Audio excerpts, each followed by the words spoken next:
ওকে, আসসালামু আলাইকুম। আজকে আমরা আগের টপিকটা আরেকটু কন্টিনিউ করব। তোমরা জানো in our previous class we discussed about the temperature dependence of resistance। কোন একটা পরিবাহীর রোধ পরিবাহীর উষ্ণতার সঙ্গে কিভাবে পরিবর্তন হয় সেই ডিপেন্ডেন্সিটা আমরা আগের চ্যাপ্টারে মানে আগের ক্লাসে পড়েছিলাম আর কি। এবার দেখো রোধ টেম্পারেচারের উপর ডিপেন্ডেন্স। তোমরা আর একটা টার্ম পড়েছিলে আগের দিন, সেটা হচ্ছে কি রোধাঙ্ক, রেজিস্টিভিটি। রোধ টেম্পারেচারের উপর যদি ডিপেন্ডেন্ট হয় তাহলে রেজিস্টিভিটি রোধাঙ্ক তোমার টেম্পারেচারের উপর ডিপেন্ডেন্ট হবে। কেন হবে কোয়েশ্চেন?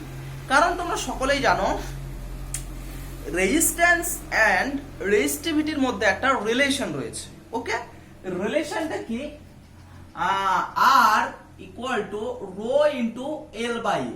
এবার এই আর যদি তোমার টেম্পারেচারের উপর ডিপেন্ডেন্ট হয় তাহলে রেজিস্টিভিটি বা রোধাঙ্ক সেটা অবশ্যই তোমার টেম্পারেচারের উপর ডিপেন্ডেন্ট হবে। তো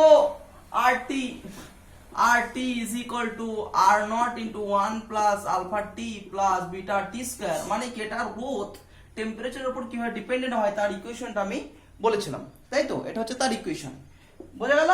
এইবার আমি বলছি মানে রোধ টেম্পারেচারের উপর ডিপেন্ডেন্ট ইকুয়েশন, তাহলে রো টেম্পারেচারের উপর যে ডিপেন্ডেন্ট এটা প্রপোর্শনাল হতে পারে, ওকে, নাও হতে পারে। টেম্পারেচারের উপর ডিপেন্ডেন্ট হলে একটা ইকুয়েশন পাবো রো আর টি এর মধ্যে। তো সেই ইকুয়েশনটা কি? সেই ইকুয়েশনটা আমরা ডিরাইভ করার চেষ্টা করব। ওকে, সেই ইকুয়েশনটা আমরা কি করব? ডিরাইভ করার চেষ্টা করব। দেখো সিম্পল জিনিস, কিচ্ছু নেই। প্রথমে আমি বলেছি আর কি এই রোদের টেম্পারেচার ডিপেন্ডেন্স তৈরি করতে গেলে আর কি একটা রেফারেন্স টেম্পারেচারে কোনো পরিবাহীর রোধটা ধরে নেওয়া হয়। এবং আমরা আগের ক্লাসেও যখন রোদের টেম্পারেচার ডিপেন্ডেন্স ক্যালকুলেশন করছিলাম তখন কি হয়েছিল বলতো, 0 ডিগ্রি সেন্টিগ্রেড টেম্পারেচারে কোনো বস্তুর রোধকে রেফারেন্স হিসেবে ধরেছিলাম এবং তার রেসপেক্টে আমি টি ডিগ্রি সেন্টিগ্রেডে কত রোধ হবে সেটা RT is equal to 1 plus alpha T into beta T square plus something ওটা এক্সপ্যান্ড করবে আর কি সিরিজটা। ওকে, তো সিমিলারলি সেরকম একটা কি রেফারেন্স পয়েন্টের রেসপেক্টে আর একটা রেফারেন্স পয়েন্টের আমি বার করতে চাইছি, বুঝে গেল?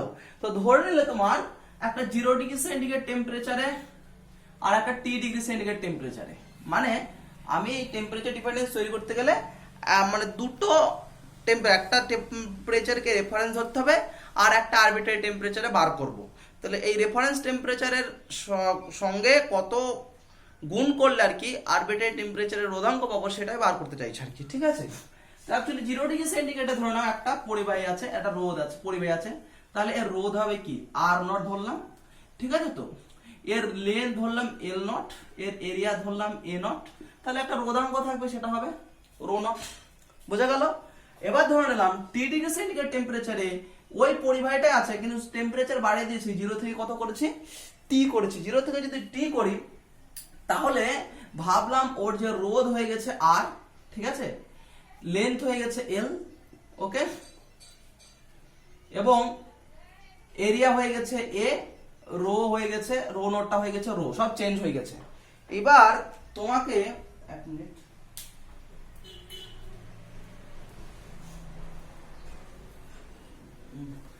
এবার তোমাকে দেখো ভাবতে হবে। দেখো ফার্স্ট অফ অল স্যার আপনি বললেন যে টেম্পারেচার যদি আমি বাড়াই বা কমাই রোধ বাড়বে বা কমবে, ঠিক আছে, রেজিস্ট্যান্সটা চেঞ্জ হয়েছে, ঠিক কথা। স্যার তাহলে লেন্থটা কেন চেঞ্জ হলো? কোশ্চেন আসতে পারে লেন্থ কেন চেঞ্জ হয়? ক্লাস 11-এ কঠিন পদার্থের প্রসারণ বলে পড়েছো আর কি, কোনো বস্তুকে হিট দিলে কি তার লেন্থের পরিবর্তন হয়, হিট মানে টেম্পারেচার বাড়ানো, সেই জন্য লেন্থ চেঞ্জ হয়ে গেছে। এরিয়া কেন চেঞ্জ হলো? কোনো বস্তুকে হিট দিলে তার এরিয়াও চেঞ্জ হয়, ভালো করে জানো আর কি, তার জন্য আর কি তোমার এরিয়াটা চেঞ্জ হয়েছে। আর রো তো চেঞ্জ হবেই, কারণ রো ইজ আর এর সঙ্গে আর কি একটা ডিপেন্ডেন্স হয়েছে, সেই জন্য রো চেঞ্জ হয়ে গেছে, এই জন্য চারটে কোয়ান্টিটি এট আ টাইম আর কি চেঞ্জ হয়ে গেছে। এবার দেখো তাহলে টেম্পারেচার বাড়ানো কত হয়েছে, মানে ডেল্টা টি, এটা হচ্ছে কত টেম্পারেচার চেঞ্জ হয়েছে, কত T minus 0 degree centigrade is equal to T degree centigrade. এই যে আমি রেফারেন্সটাকে 0 কেন ধরেছি বলতো? 0 ধরার একটা অ্যাডভান্টেজ, আমি যখন মাইনাস করবো তো মাইনাস করতে গেলে দেখো আমি যে টেম্পারেচার নিয়েছি সেই টেম্পারেচারে ব্যাক পাচ্ছি, আমার ক্যালকুলেশন অনেক ইজি হয়ে গেল। আমি যদি এখানে 0 না ধরে নিলাম 2 ধরতে, তাহলে কত টি মাইনাস 2 ধরতে হতো, তাহলে এখানে কত আছে টি মাইনাস 2, সেটা সবচেয়ে বড় প্রবলেম হবে। এবার তোমরা জানো আর কি 0 ডিগ্রি সেন্টিগ্রেড টেম্পারেচারে যদি রেজিস্ট্যান্স আর নট হয় আর টি তে যদি রেজিস্ট্যান্স যদি আর হয়, তুমি কি জানো রিলেশন কি R is equal to R nought into 1 plus alpha T. টার্মগুলো যেখানে কি টিটা কি টেম্পারেচারে যে চেঞ্জ হয়ে যায়, চেঞ্জ কত টি মাইনাস 0 মানে টি, এই জন্য টি। বোঝা গেল একটা জিনিস, মাথায় রেখো। এবার দেখো আর একটা দেখো, এল নট 0 ডিগ্রি সেন্টিগ্রেড টেম্পারেচারে লেন্থ, এল হচ্ছে টি ডিগ্রি সেন্টিগ্রেড যদি লেন্থ হয়, এদের মধ্যে রিলেশন ক্লাস 11 এ পড়েছিল এল ইজ ইকুয়াল টু, ঠিক আছে তো, L nought into 1 plus alpha prime and T. Okay, theta সেই টেম্পারেচার যে চেঞ্জ, আলফা প্রাইমটা কি, এটাকে বলা হয় দৈর্ঘ্য প্রসারণ গুণাঙ্ক। দৈর্ঘ্য প্রসারণ গুণাঙ্ক ক্লাস 11 এ পড়েছিল আর কি, ঠিক আছে তো। এই যেমন আলফাটা একটা কোএফিসিয়েন্ট, এটা একটা কোএফিসিয়েন্ট, কোএফিসিয়েন্টের নাম হচ্ছে দৈর্ঘ্য প্রসারণ গুণাঙ্ক। আমি তোমাকে এটা বলতে ভুলে গেছিলাম যে আলফাকে দৈর্ঘ্য প্রসারণ গুণাঙ্ক ধরা হয়। এবার দেখো তাহলে দৈর্ঘ্য প্রসারণ গুণাঙ্ক যদি থাকে তারপর দেখি এরিয়া, এরিয়াও বাড়বে। এরিয়া বাড়ার জন্য আরেকটা কনস্ট্যান্ট ডিফাইন করা হয়, সেটাকে বলা হয় বিটা। এটা আলফা প্রাইম দৈর্ঘ্য প্রসারণ গুণাঙ্ক, সেটা হয় বিটা। বিটাকে বলা হয় ক্ষেত্র প্রসারণ গুণাঙ্ক। কি ক্ষেত্র প্রসারণ গুণাঙ্ক? এই beta is equal to 2 alpha. এই প্রমাণটাও 2 আলফা প্রাইম, মানে ক্ষেত্র প্রসারণ গুণাঙ্ক আর কি দৈর্ঘ্য প্রসারণ গুণাঙ্কের দ্বিগুণ। এই প্রমাণটা তোমরা 11 এ করেছিল আর কি। কি আর gamma, gamma is equal to 3 alpha prime, মানে কি তোমার এটা হচ্ছে গামাটাকে বলা হয়, আমি এটা এক্সট্রা অ্যাড করছি, গামাটাকে বলা হয় volume expansion coefficient. Volume expansion coefficient মানে আয়তন প্রসারণ গুণাঙ্ক বলা হয় গামাকে। সেই গামা আয়তন প্রসারণ গুণাঙ্ক দৈর্ঘ্য প্রসারণ গুণাঙ্কের 3 গুণ, ক্ষেত্রীয় প্রসারণ গুণাঙ্ক দৈর্ঘ্য প্রসারণ গুণাঙ্কের 2 গুণ হয়, আর এটা ক্ষেত্রে আর দৈর্ঘ্য প্রসারণ গুণাঙ্ক এটা। তো অ্যাকচুয়ালি এই রিলেশনটা তোমরা ক্লাস 11 এ প্রুফ করেছিলে, আমি বললাম না। তাহলে অ্যাকচুয়ালি আলফা প্রাইম যদি দৈর্ঘ্য প্রসারণ গুণাঙ্ক হয়, তাহলে ওই বস্তুর ক্ষেত্রীয় প্রসারণ গুণাঙ্ক কত হবে? 2 আলফা প্রাইম। তাহলে অ্যাকচুয়ালি দেখো টি ডিগ্রি সেন্টিগ্রেড টেম্পারেচারে, টি ডিগ্রি সেন্টিগ্রেড টেম্পারেচারে বস্তুর এরিয়া কত? এ কত হবে? এ ইজ ইকুয়াল টু 0 ডিগ্রিতে area into 1 plus beta T is equal two A not into 1 plus bitter value বসাও 2 আলফা প্রাইম ইনটু টি। ওকে, বোঝা গেল? এবার দেখো, বোঝা গেল তো? এবার দেখো কি করি, এবার দেখো তোমরা কি জানো, এইখানে যদি বসাই 0 ডিগ্রিতে, আমি এটা বর্ডার দিয়ে দিচ্ছি, দুই সাইডে হবে 0 ডিগ্রিতে কত হয়? রেজিস্ট্যান্স যদি R nought is equal to কি rho nought into L by A, ঠিক আছে? তাহলে actually rho nought is equal to কত হবে? আর নট এ বাই এল, এটা পেলাম। সিমিলারলি এখানে যদি রো কত হবে? Rho is equal to R nought A nought by L nought, sorry R nought A nought by L nought সব নট। তাহলে রো ইজ ইকুয়াল টু কত হবে? R A by L. বোঝা গেল? বোঝা গেল? হ্যাঁ কি না? বোঝা গেল? এবার দেখো আমি এবারে কি করতে হবে, এবার একটা কাজ করি, এইটুকুর মধ্যে ছেড়ে দেবো। এবার একটা কাজ করে দেখো, রো বাই রো নট করো, রো বাই রো নট। ভালো করে মনে রাখতে হবে আমাকে 0 ডিগ্রি সেন্টিগ্রেডে যে রেজিস্টিভিটি রো নট আর t degree centigrade temperature resistivity rho, এদের মধ্যে রিলেশন বার করতে হবে। রিলেশন বার করতে গেলে এই যে আমি ডিভিশনটা করলাম, কারণ দেখো এর আর এর মধ্যে রেশিও যদি নিই, এখানে একটা টার্ম পাবো, তাহলে এই rho is equal to rho nought into এই টার্মটা হলে কি হবে, ওদের মধ্যে একটা রিলেশন পেয়ে যাবার, আমি ওটাই বার করতে চাইছি। তাহলে রো এর ভ্যালু পুট করো, that is R A by L into rho নটের ভ্যালু কি হবে? L nought by R nought into A nought, ঠিক আছে? এবারে এটাকে সুন্দর করে লেখো, R by R nought, okay, into L by, sorry L nought by L, into L nought by L, okay, into দেখো আর বাই আর নট, এটা R by R nought L nought by L into A by A nought. Is it clear? এইবার দেখো ভ্যালুগুলো just put করব। দেখো R by R not কত হবে? 1 plus alpha T, 1 plus alpha T. L nought by L কত?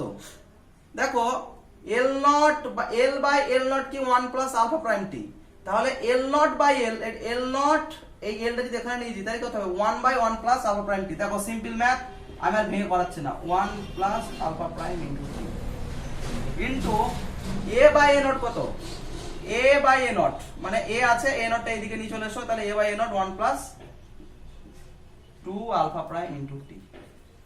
বোঝা গেল? বোঝা গেল? এবার দেখো এই হলো, আমি উপরগুলো একটু মুছছি, উপরগুলো আমাকে আবার মুছতে হবে। কি করতে হবে? মুছতে হবে। আমি ধরে নাও এখান থেকে মুছছি উপরটা।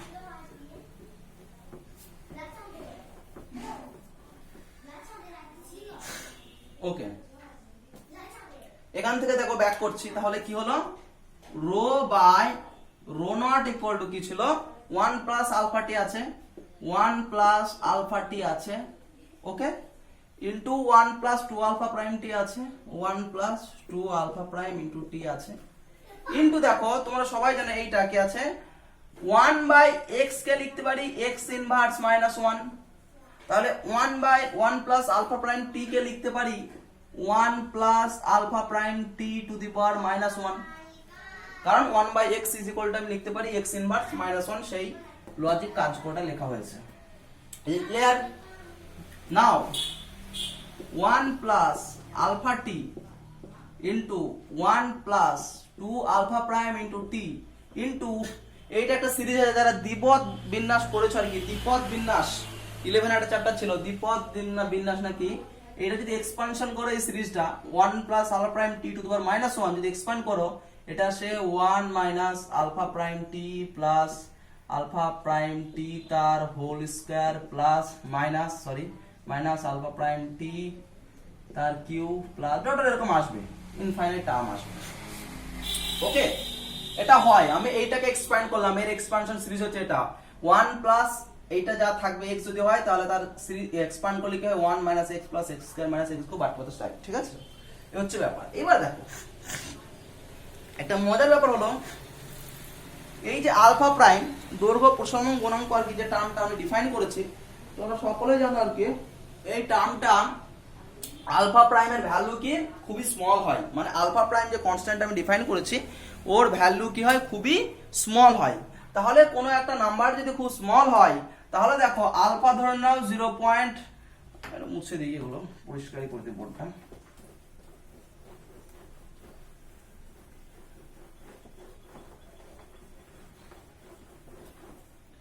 দেখো আমি বলছি আলফা প্রাইম যদি তোমার ধরে নাও 0.001, তাহলে আলফা প্রাইম স্কয়ার কত হয়ে যাবে, 0.8টা 2 3 4 5 6 7 8 এতটা, মানে কি যত স্কয়ার নেব আর কি নাম্বারটা কি হবে তত আস্তে আস্তে কমতে থাকবে, মানে কোন একটা স্মল নাম্বারের যদি আমি স্কয়ার নিই আর কি ঘাত যদি তোমার বাড়ায় আস্তে আস্তে, তাহলে তোমার নাম্বারটা আস্তে আস্তে কমতে থাকবে।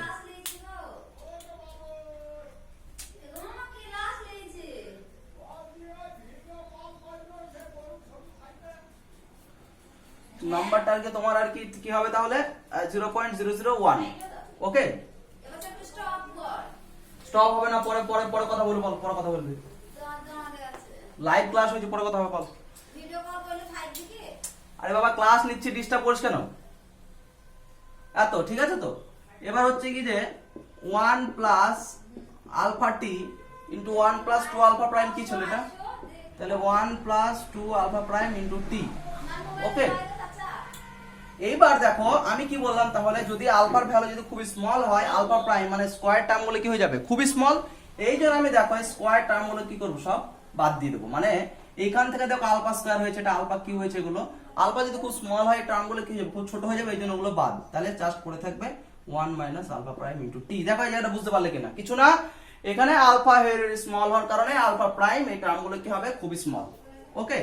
নাও 1 plus alpha t into 1 plus এইটা হলো, এই দুটো গুণ করে দাও।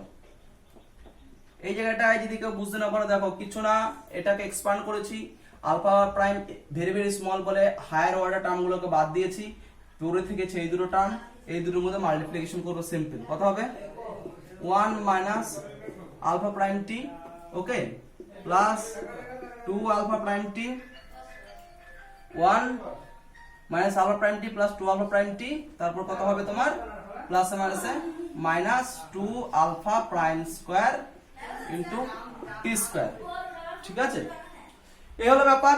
এবার দেখো আবার এখানে একটা আলফা প্রাইম স্কয়ার টি স্কয়ার এসছে আর কি, আমি বলেছি আর কি আলফা ভেরি ভেরি স্মল হওয়ার কারণ আর কি তোমার কি এই টার্মগুলো কি হয়ে যাবে, খুবই স্মল হবে।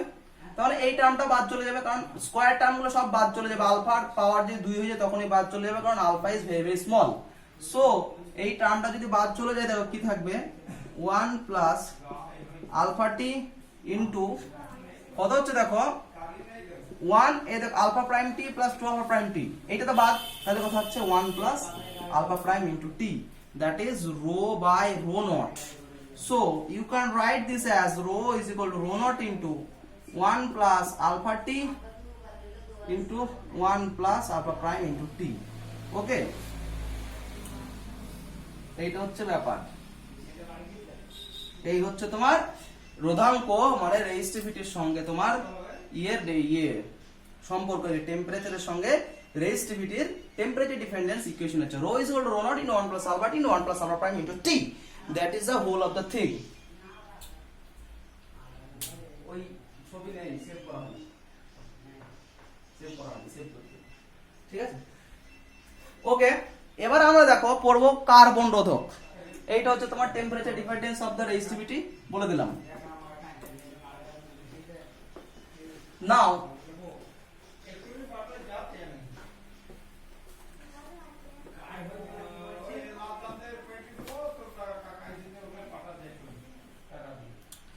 এবারে দেখো এবারে কি হবে,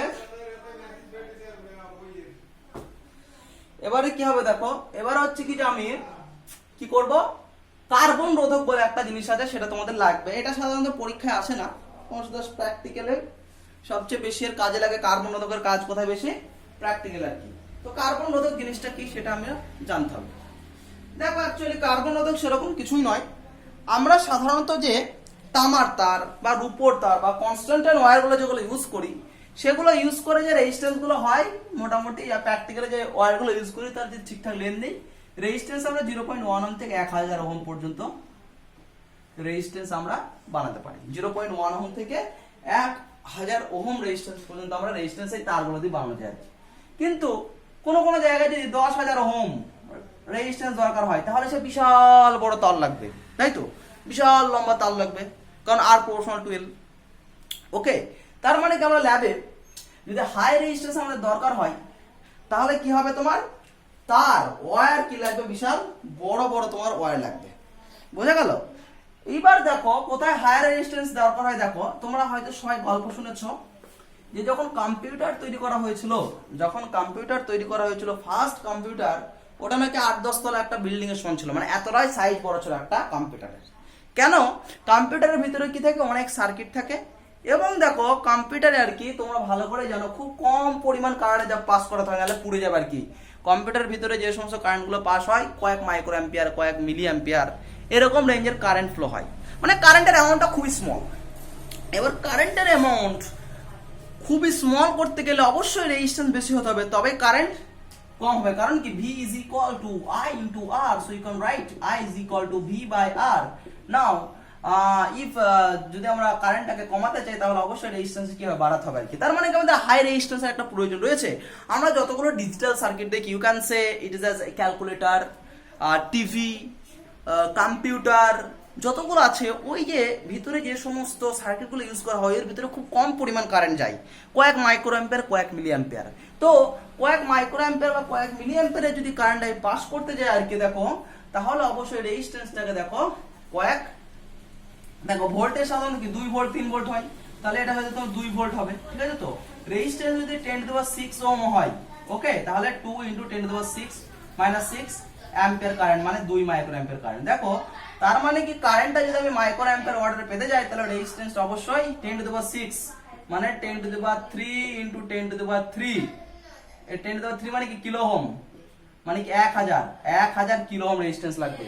আমি তো ওই তারগুলো দিয়ে স্ট্যান্ডার্ড সাইজ ইউজ করে 1000 ওহম বানাতে পারি, এত হাই রেজিস্ট্যান্স বানাবো কি করে?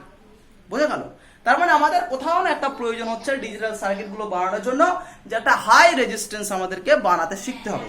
ওকে, তো আমাদের হচ্ছে একটা হাই রেজিস্ট্যান্স যদি আমরা বানাতে যাই, সেই হাই রেজিস্ট্যান্স বানাতে হবে এবং মাথায় রাখতে হবে ওই রেজিস্ট্যান্সের সাইজ কি হবে, খুব ছোট হবে।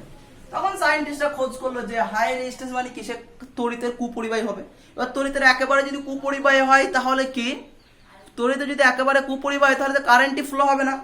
তো অ্যাকচুয়ালি এটা এবার কি একটা তো দরকার হলো যে এমন একটা মেটেরিয়াল খুঁজতে হবে যে তোমার তড়িতের ভালো সুপরিবাহী নয়, আবার একদম কুপরিবাহী নয়, খুব অল্প পরিমাণ তড়িৎ পরিবহন করে। দিয়ে তখন বললো ঠিক আছে, একজনকে পেয়েছি, ওটা হচ্ছে কার্বন গুঁড়ো, কার্বন ডাস্ট। কি করলো, এরকম ছোট সিলিন্ডারের মতো একটা কুপরিবাহী পদার্থ নিল, তার ভিতরে কার্বন ডাস্ট ভরে দিল। দেখছে এই কয়েক সেন্টিমিটার কিংবা কয়েক মিলিমিটার এর ভিতরে যদি কার্বন ডাস্ট পরে দিই, ওর রেজিস্ট্যান্স কি হচ্ছে, প্রচুর হাই হচ্ছে আর কি। ঠিক আছে, তো এইভাবে ছোট ছোট সিলিন্ডারের ভিতরে কার্বন ডাস্ট করে দিয়ে এই দিক দিয়ে একটা তার বার করে দিল, এই দিক দিয়ে একটা তার বার করে দিল, ব্যাস। এবার ব্যাটারির সঙ্গে কানেক্ট করে দিল, এটা প্রচুর হাই রেজিস্ট্যান্স তৈরি হয়ে যাচ্ছে। এটা দিয়ে কারেন্ট, এইটুকু দিয়ে কারেন্ট কত যাবে, খুব কম পরিমাণ যাবে, মাইক্রো অ্যাম্পিয়ার মিলি অ্যাম্পিয়ার অর্ডারের কারেন্ট যাবে। দিয়ে অ্যাকচুয়ালি এইভাবে যে রেজিস্ট্যান্স গুলো তৈরি করা হলো, সেই রেজিস্ট্যান্স গুলোকে বলা হয় কার্বন রেজিস্ট্যান্স বা কার্বন রোধক। বুঝে গেল কার্বন রোধক কিভাবে তৈরি করা হয়। কার্বন কেন ব্যবহার করা হয়, কারণ কার্বন তড়িতে না খুব সুপরিবাহী না তড়িতে কুপরিবাহী। কার্বন খুব অল্প পরিমাণ কারেন্ট পরিবহন করতে পারে, আর অল্প পরিমাণ কারেন্ট পরিবহন করা মানে কি হাই রেজিস্ট্যান্স। ওকে, এবার এই রেজিস্ট্যান্স গুলো অ্যাকচুয়ালি তোমার কি হয়, এই তোমার বই হয়তো ডায়াগ্রাম দেখবে, এই রেজিস্ট্যান্স গুলো আর কি তোমার কি, আমি তো ড্র কত ঠিক করতে পারবো না, মানে এরকম টাইপের হয়, ধরতে গেলে এরকম টাইপের হয়, মানে উপর থেকে দেখতে এরকম কালার দেওয়া থাকে, একটা দুটো তিনটে চারটে এরকম কালার দেওয়া থাকে। ওকে, এরকম অনেকগুলো কালার দেওয়া থাকে, ঠিক আছে, অনেকগুলো তোমার কালার দেওয়া থাকে। দিয়ে এবার এই যে রেজিস্ট্যান্স তুমি হাতে পেয়েছো, তোমাকে বললো এই রেজিস্ট্যান্সটা কত রেজিস্ট্যান্স সেটা জানার জন্য আর কি, কত ওহম রেজিস্ট্যান্স জানার জন্য। কি করে জানবো, তখন যারা ম্যানুফ্যাকচারার তারা তৈরি করে, যারা এই রেজিস্ট্যান্স গুলো তৈরি করে, কালার গুলো দেয়, দিয়ে কালার গুলো দিয়ে ওরা একটা কোড ইউজ করলো, বললো যে কালার গুলো দেখে মানে কত ওহম রেজিস্ট্যান্স আর কি এটা জানার জন্য বলছে আমরা একটা কালার কোড ইউজ করেছি। সেই কালার কোডটা ইউজ করে আর কি বলে দেওয়া যাবে যে কোনো রেজিস্ট্যান্স তুমি দেখলে কত ওহম রেজিস্ট্যান্স আছে। এরা এইটা সম্পূর্ণ তৈরি করেছে কিছু ঠান্ডা মাথায় বসে সায়েন্টিস্টরা বা ম্যানুফ্যাকচারার যারা আছে তারা তৈরি করেছে, যে রেজিস্ট্যান্সটাকে এভাবে কালার হিসেবে আমরা দিই, বিভিন্ন রকম কালার কম্বিনেশন দিয়ে দিয়েছি। এবার এই কালার কোড গুলো কোড বলা হয়, কালার কোড গুলো দেখে আর কি রেজিস্ট্যান্সের ভ্যালু বার করা যাবে। ওই কোডটা কি, সেই কোডটাই ব্রেক করা শেখাবো, ঠিক আছে। তো তার জন্য একটা ছক মুখস্থ করতে হবে, B B Roy who was a great boy, B.B. Roy who was a great boy, very good worker। এই হচ্ছে তোমার সেই কালার কোড, ঠিক আছে। তো তাহলে কালার কোডটা কি, বিবি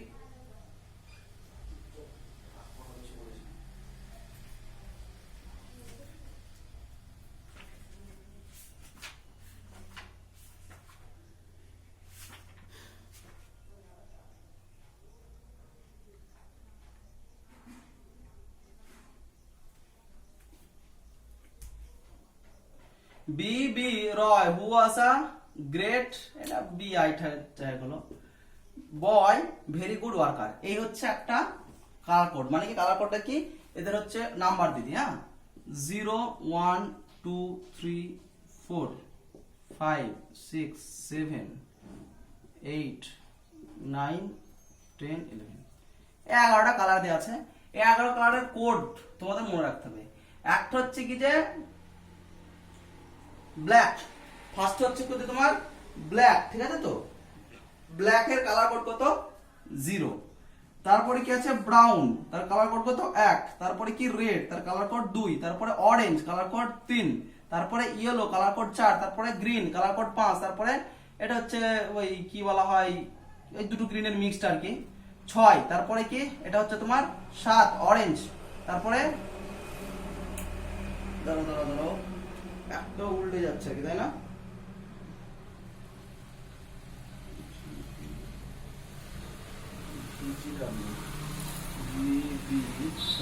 একটু ভুল হয়েছে, দাঁড়া এক মিনিট কালার কোডটা 1 মিনিট একটু ভুলে গেছে আমার, এটা রিপিট হয়ে গেছে। এটা হচ্ছে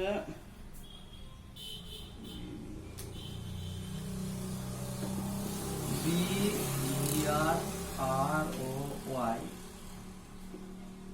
B.B. Roy was a great boy, হ্যাঁ, very B আর একটা হবে very GBI GGR GBI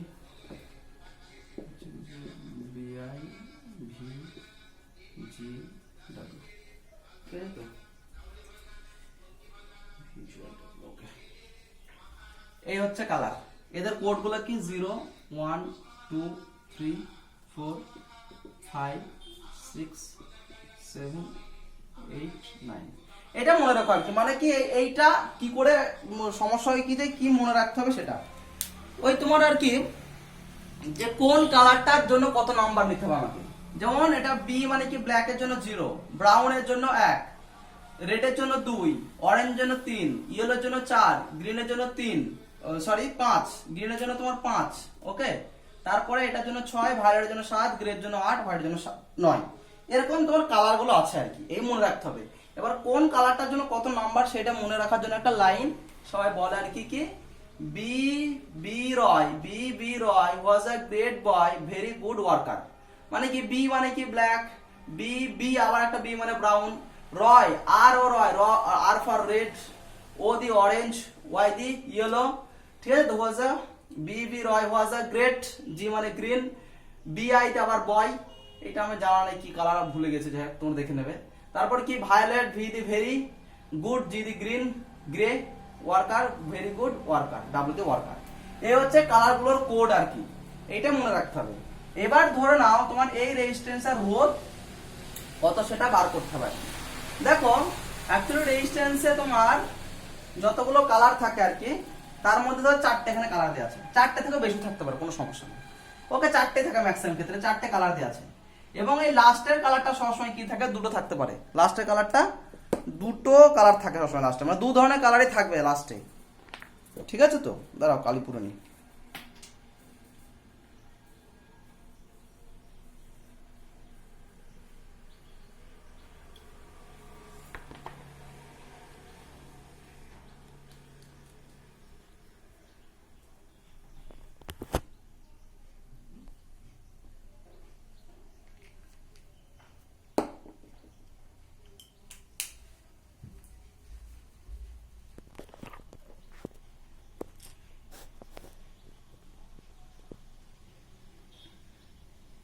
ওকে, তো অ্যাকচুয়ালি দেখো এই লাস্টের কালারটা হয় তোমার সিলভার থাকে, সিলভার না হলে হচ্ছে গোল্ড।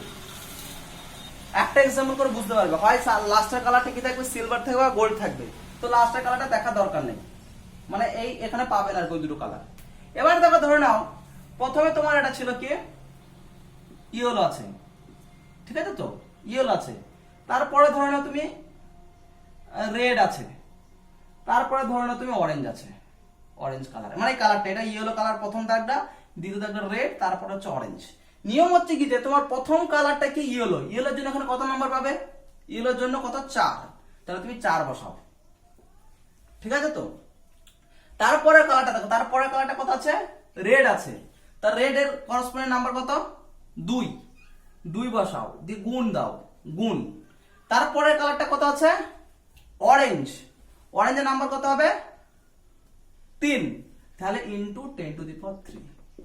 ওকে, তাহলে রুলস হচ্ছে কি যে প্রথম কালারটার কোড পাশে দ্বিতীয় কালারটার কোড ইনটু দিয়ে 10 টু দি পাওয়ার তৃতীয় কালারটার কোড। এখানে অরেঞ্জ নিয়েছি, অরেঞ্জের করসপন্ডিং কোড কত 3, এই জন্য 10 টু দি পাওয়ার 3 দিয়েছি। তাহলে রেজিস্ট্যান্সটা কত হলো 4000, 4 2 1 2 3 এত ওহম। তার মানে 10 টু দি পাওয়ার 3 মানে কি কিলো লিখতে পারি, তাহলে 42 কিলো ওহম রেজিস্ট্যান্স এটা, ঠিক আছে তো? এবার দেখো কালারগুলো চেঞ্জ হয়ে গেলে কি নাম্বারগুলো সব চেঞ্জ হয়ে মানে কি রেজিস্ট্যান্সটা চেঞ্জ হয়ে যাবে, এই হচ্ছে ব্যাপার। এবার স্যার এইটা বললেন সিলভার থাকে বা গোল্ড থাকে আর কি। দেখো যদি গোল্ড থাকে আর কি, তাহলে এই যে রেজিস্ট্যান্স এটা আছে এর 5% এরর থাকতে পারে। তুমি যে রেজিস্ট্যান্সে বার করেছো আর কি, ওই রেজিস্ট্যান্সে 5% এরর থাকতে পারে যদি এটা গোল্ড কালার থাকে। আর যদি একটা সিলভার কালার থাকে তাহলে তার এরর 10% থাকতে পারে।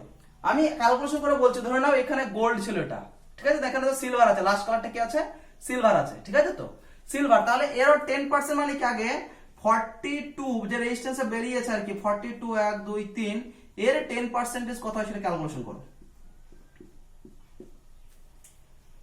ঠিক আছে? 42 এর 10% কত হচ্ছে, 10/100, দুটো কেটে গেল